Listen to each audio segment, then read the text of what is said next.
All right, Shalom. Before I start, we give all praises to Yahweh, Bahashem Yahweh Shai, Bahashem Rakakodash.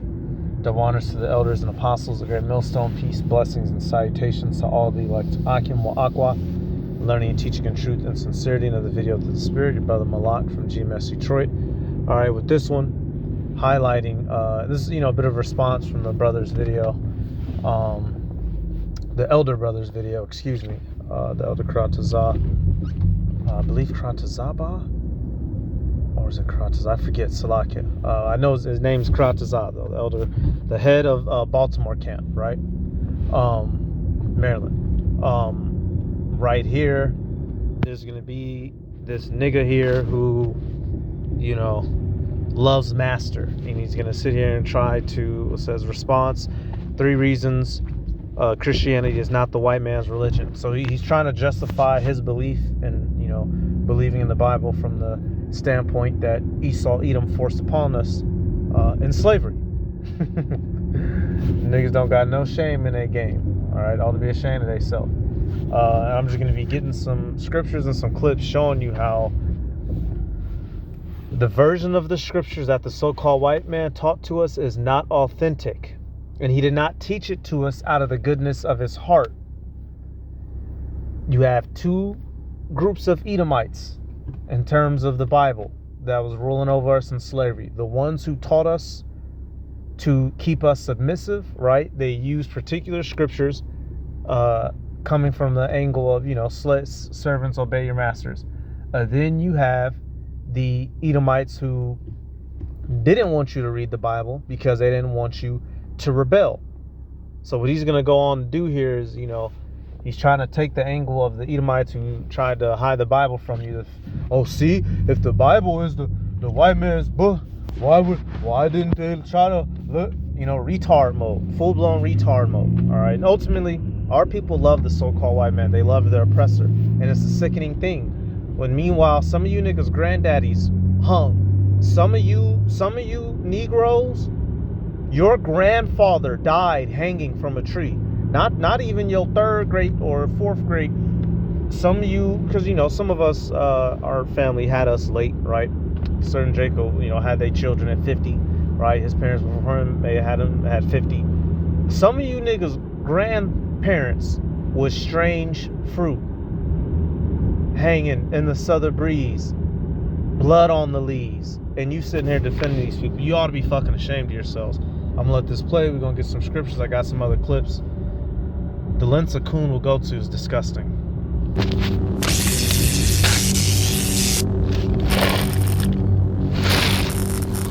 People some quick responses to how Christianity is not the white man's religion. But before we get into that, can you explain what people mean when they say Christianity is the white man's religion? I think essentially what people are saying is that they want to tap into their, Africanness that they lost during the transatlantic slave trade, cast off anything they believe to be European, and given that Christianity is associated with this system of oppression that has pressed against human value of the African descendants, at the end of the day, that's really the root of what's going on. It's about, if Christianity is against my personhood, then it can't possibly be true. That's the first reason that you got that Christianity is not the white man's religion. Well, I say all the time on my channel, I think most people are poor historians and even worse philosophers. So I think that for me, at the end of the day, we're still suffering from what I call the Farrakhan version or the bubblegum version of the history of slavery in America. Usually it's kind of this idea that, you got the slave master beating Christianity into the slave. That literally happened. That's not an idea from Farrakhan. Esau, Edom, the so-called white man, taught versions of the Bible to Negroes in the slave days to keep them submissive. That's not theoretical. That's not a myth. That's not an assumption. It's historical fact. So just because, he has these little goofy sayings don't mean they're correct. The Bible in one hand and a bullwhip in the other, and that's kind of the end of the story. But what's crazy is, for me, I was really grappling with this question myself, and I just, for whatever reason, felt compelled to start reading slave narratives. I wanted to hear about their experience in their own words. And so what I found was there was these statements made by people who were enslaved and, professed to be Christians about being beaten for practicing Christianity. And that stuck out to me because I was like, wait a minute, I thought that it was beat into them in the story. But here. And I'll say, I just don't have time to play this whole video. We'll play about another minute. But this, the elder brother here, he did, he broke it down, went into it, tearing up this guy's statements. So don't let this guy, he's talking shit out his face.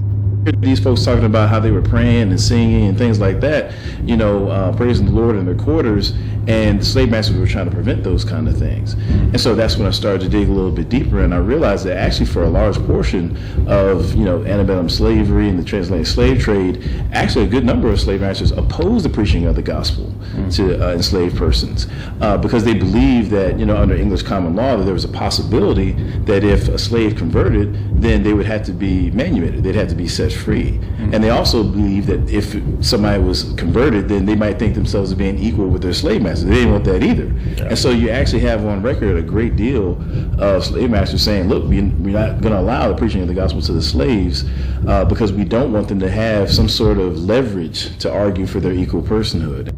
And the way he's trying to word it, he's saying a great deal. Niggas, shut up. You just niggas be talking, boy. Like I said previously, you have certain slave masters who didn't want you to learn the Bible because they didn't want you, tapping into your Israelite heritage. All right, like he was saying, right? They didn't want you gaining rights. And at the same flip of that coin, you have the ones who taught you the Bible to keep you submissive. They didn't keep you from the Bible because they didn't want you believing in Jesus. So it's okay to believe in Jesus and love everybody. It's deeper than that. Don't be that fucking simple. All right, let me get something too. And this is a little bit separate point, but man, don't be easily swayed by no nigga talking that bullshit. Let me get this Ephesians, y'all. Don't know how many, man. I done read slave books, y'all. They clearly, here it's Sunday, you in the church singing, right? Singing about Jesus, loving Jesus, and back Monday through Saturday, you're working through it like a dog. This guy, he's literally talking out his ass. He's trying to take maybe one or two, a couple little instances he saw and inflate it to, mass majority, and that's just simply not true. It's just not true. All right, Ephesians, we're gonna go to 4 and 14, excuse me, just starting with this. It says that we henceforth be no more children, tossed to and fro, and carried about with every wind of doctrine, by the sleight of men and cunning craftiness, whereby they lie in wait to deceive. All right, so don't be deceived by every, you go to another scripture, little Jewish fables, shit that niggas be saying to justify their weak ass feelings for the enemy, their love for the enemy. God damn it. We have to really acknowledge that aspect of history as we confront these kind of claims, I think. That's right. And I did a video probably about a year, maybe a little longer ago, about the slave Bible. They took out all the chapters and stuff that would give power to slaves, right. And so they took all that out, and that showed that slaves were equal value and that sort of thing too. So that is actually like a historical fact too, that coexists with what you're saying as well. Oh, without question, absolutely. Cool. Now, what's the second reason that Christianity is not the white man's religion? Well, the second reason I think has to do with what I call personal resistance, right? So when we think about slavery, we tend to think about just whips, chains, forced labor and that sort of thing. But I think that one thing that's actually underappreciated is the internal oppression that African enslaved persons endured. It wasn't just that, hey, we don't like you, so we're going to make you work. Okay, y'all, I'm just getting the next clip. I can't listen to too much more. All right, but what we have here is something actually from a little bit from vocab, right? Since they mentioned the slave Bible, now these retards, if the bells were working right in their mind, they mentioned the slave Bible, but they're imagine you're holding a cup upside down. The fact that the slave Bible was created shows that they were were teaching us the Bible and the chattel slavery, but they were teaching it improperly. Right now, this is something from vocab. Even this punk faggot had to admit it. There is something called the Slave's Bible. You can go to the Bible Museum in DC and you can actually see a copy of it. Why would you have to have a Slave's Bible?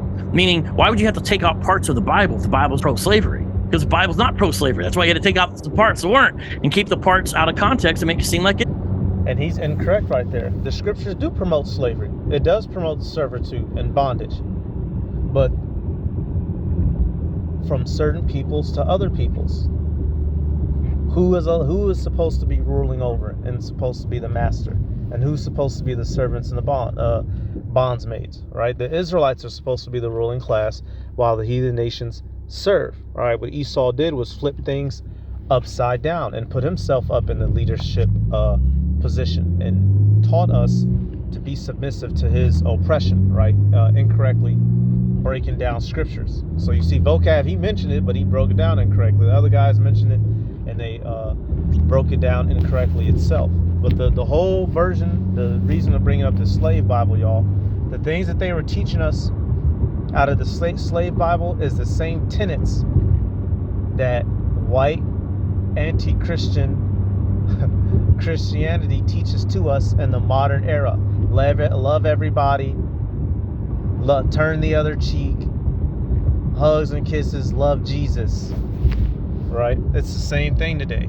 And that's how they keep niggas docile. Let me get Ecclesiastes. What is that? 7. Esau took what belonged to us and used it to put himself in the position of power. All right? And had us down bad and down low. Ecclesiastes.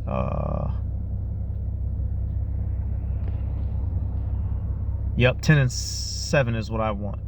I'll start at verse 6. It says, folly is set in great dignity, and the rich sit in low place. What rich? The spiritual rich, the Israelites, were down at the bottom, while evil is magnified throughout the world. Verse 7, I have seen servants upon horses, and princes walking as servants upon the earth. So what do you have? You have things out of order. The people who are meant to be servants are running wild and ruling the world right now. Luke the 24th chapter, Luke 21 and 24. The Gentiles are ruling the world right now, specifically Edom, while the Israelites are the subservient class worldwide, Negroes, Latinos, and Native Americans. That is backwards. The original intention was for the Israelites to rule while the other nations are underneath them. Jeremiah 49 and 12. What is that? 2 Samuel 22, 44 through 45. What did David say? Strangers shall submit themselves to me. A people which I knew not shall serve me. When they hear, they shall be obedient to me. This has always been the lot on planet Earth. It's just that this devil has gone and twisted things upside down. So now let's take a look at some of the things that these people are doing to us. Now here it is, y'all. Niggas that do all this justification, loving the so-called white man. And these people not just used to, they still do, they just do so now covertly. They do things to us that ought not even be spoken of. So let's let this play. No idea how horrific slavery was. They ate Nat Turner after his execution, boiling his body for oil and turning his remains into souvenirs. Enslaved Africans' hair was used to stuff furniture, including pillows and mattresses, while their teeth were sold as dentures for white wealthy people, including but not limited to George Washington. The skin of the enslaved This is factually true. Black people's body parts were taken and used for many things. Our teeth would be replacement teeth. Our hair would be cotton for their furniture. That video had came out and it was very popular about 4 or 5 years ago. That black man, he had found that old antique chair that was stuffed with Negro hair, right? individual was pickled penises. Chop off black males' genitals and pickle them in jars. These are all facts. They would also make, I did a video on it some years back, they would make shoes out of Negro skin. in certain instances. Flayed and turned into leather for shoes and clothing. Bingo. I didn't even know he was about to say that, but I remember going into that some years ago. I did a video on it. Pregnant black women were whipped on their stomachs to induce miscarriages or forced to give birth under inhumane conditions, only to have their infants sold off. Enslaved men and women were subject to brutal medical procedures without anesthesia or consent. Tools like thumb screws. This is true. The modern day gynecology has its roots in black female live testing without anesthesia. This is all true. All the if I went time to go pull up articles on everything that he's saying, it'd take me all the day long. But we know that these statements are true, y'all. And iron muzzles were used to silence them, while branding irons seared their skin with the marks of their enslavers. Rape was weaponized as a tool of control, with enslaved women forced to bear children who were automatically enslaved, perpetuating the cycle. Families were torn apart at auction blocks, with children as young as toddlers sold to distant plantations, never to see their parents again. Even after death, the bodies of enslaved people were desecrated. Their remains were often stolen from graveyards and used for medical dissections or experimentation. Their lives were treated as commodities, and their suffering was systematic, deliberate, and utterly inhumane. Slavery wasn't just a labor system, it was a calculated mechanism of dehumanization, leaving a legacy of cruelty and trauma that reverberates through history to this day. And still, there is no recompense or reparations for the descendants of the enslaved. And the algorithm will probably make it so that most people don't see this video. I wonder why. The so-called white man in the modern era, he's extremely pissed because the deeds of his forefathers are coming back to bite him, and he doesn't want to deal with it.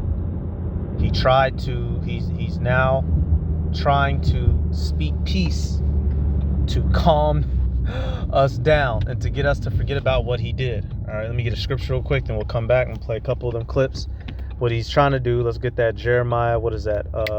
Jeremiah 6 and 14 or 16. 6 and 14. It says, "They have healed also the hurt of the daughter of my people slightly, saying, peace, peace, when there is no peace." And this is what the so-called white man has tried to do through many means. Entertainment, right? Setting up. He'll put black people in high up so-called positions to give the illusion that racism is over, right? The different little bills that were set up. DEI, which we never benefited from,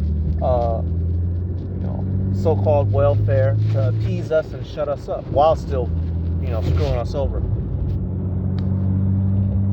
There is no peace. He's never stopped oppressing us. It's just gone from shackles and chains to bills and debt. You understand what I'm saying? This is how these people get down. So don't fall for that. Christian love is everybody. Love. Now, the Bible isn't the white man's book, but modern day Christianity is his creation, because he's teaching you to just forgive and bypass all of his evil so he can escape judgment. And the Heavenly Father don't deal with that. Oh, no, sir. Mother is 104 years old today. Right? She's alive today.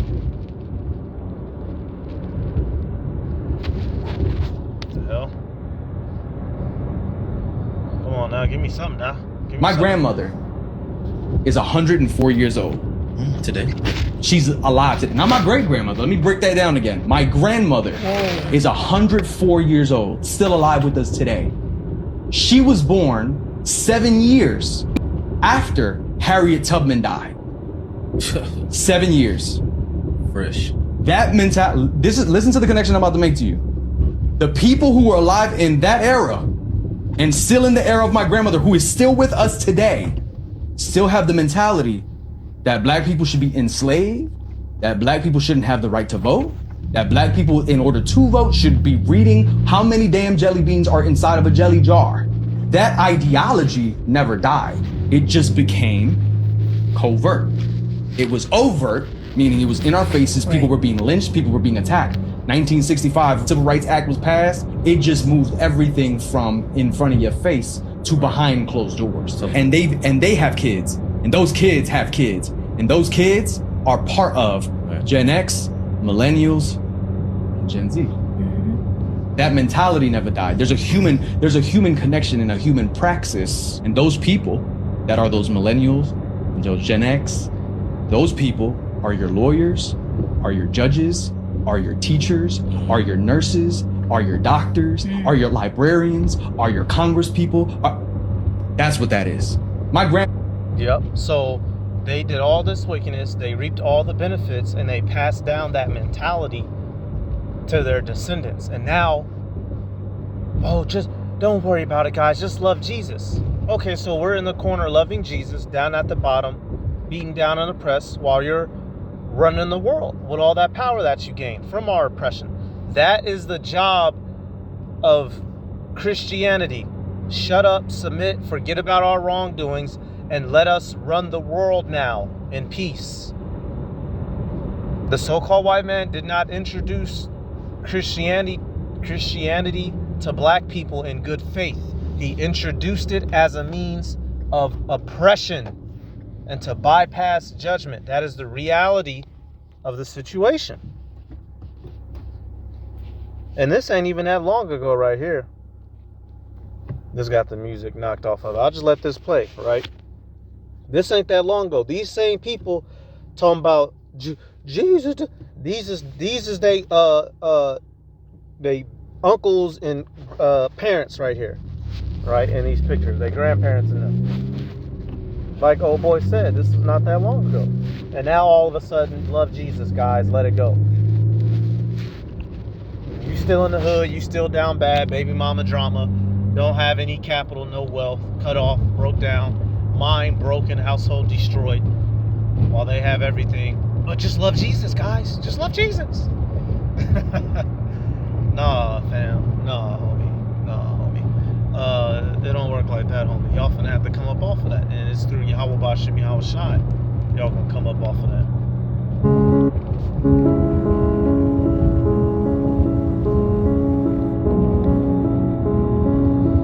Chicago, red summer. This ain't just little kids out playing. No. This is after they just got done terrorizing us. It says that year, RT swept through more than 30 U.S. cities, leaving hundreds of black Americans dead and entire neighborhoods in ashes. This is why some of y'all, right, it's hard to track shit past your great-grandparents, because many of us who came from down south, we fled for particular reasons, and or some of the ones who were up north after World War I had to go through events like this. Our towns getting destroyed and trashed. So we, one group, one side of the family run this way, the other side of the family run that way, never see each other again, running for their life. And you wonder why we're so, distorted and out of order. We've never been given a fair shot. We've been beaten down at every step and chance. And Christianity isn't going to bypass none of that. You don't get to sweep this under the rug.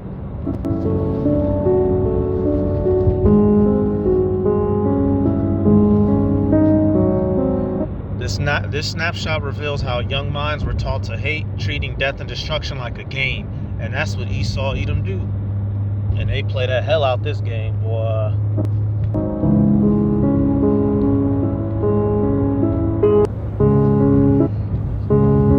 Yep, that's how they get down. Let me use, yeah, that's how these folk get down, y'all. No mercy. And so, like I said, what he's trying to do, y'all, he's simply complaining. Esau introduced the Bible to us to keep us submissive, and the ones of us that, he didn't want us reading the Bible, right? Or, the ones of them who were trying to prevent us from reading the Bible, they were simply oppressing us. They were trying to keep us from our heritage. All right, that's simple, easy work. It's nothing. That's the man. It's like we're dealing with certified coons. And for addressing that, for those guys in the beginning of the video, they're not going to go, Proverbs 11:21, because what they're trying to do, y'all, is help the enemy get forgiven. But what does Proverbs say? Proverbs 11:21. Don't join in hand, the wicked shall not go unpunished, but the seed of the righteous shall be delivered, right? So the wicked are not going to go unpunished. The deeds that they've done require a recompense, y'all, and they're not going to escape because a couple niggas love everybody. They preach an improper message about the Bible, who the Messiah is for, what he commands, who the Bible is even given to, which is the Israelites, who the Gentiles are, the two classifications of Gentiles, the non-Israelite heathen Gentiles, who are not candidates for salvation, nor are they candidates to rule in the kingdom. Then you have the Gentiles, whom are Israelite foreigners, descendants of Israelites who would grow up in foreign lands, speaking different languages and taking hold of different customs, and would come to believe in the Lord at the preaching of the gospel. It's fucking as simple as that. It's as simple as that. So no amount of coonery is going to fix it, and no amount of Edomite tears is going to get y'all out of judgment. Y'all are going to pay. I'm going to let this last clip play. This is a good one too right here. It says Trevor educates man in the audience. They done did all this evil, and they just want to, no, you're going to pay. And it's not reparations, but you gonna pay, all right. Any questions before? So I'm gonna say this now. I might let this whole video play. I might have to clip it because this is from the show. So they might, after I go to upload this, they might say I have to clip this out of the video. So if that's the case, I'm gonna just say shalom, y'all, right here. Matter of fact, we get a scripture. I'm gonna let it play and we'll close it. Let me get this real quick because all they're doing is what is that? Sirach 41, the children will complain, y'all. That's what we're seeing live fucking time. Sirach 41:7. The children will complain of an ungodly father because they shall be reproached for his sake. Plain and simple. They're trying to use every excuse, every getaway card that they can, trying to tell y'all are hateful. Oh, y'all want slaves. Jesus. Y'all are going to pay for what the fuck y'all did. Flat the fuck out. There's nothing else to be said. There's no other way to cut that cookie. Stop it. All right. So if they cut my video after I play this clip, shalom, y'all. If not, we'll see. Before we move on, anything you want to chat about? No, we good? Yes, sir.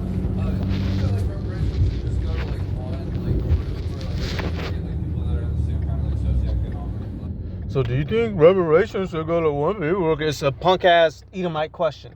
He's trying to frame it to, well, everybody should get reparations, because we're not dealing with everybody. We're dealing with the relationship between Negroes, Latinos, and Native Americans in America.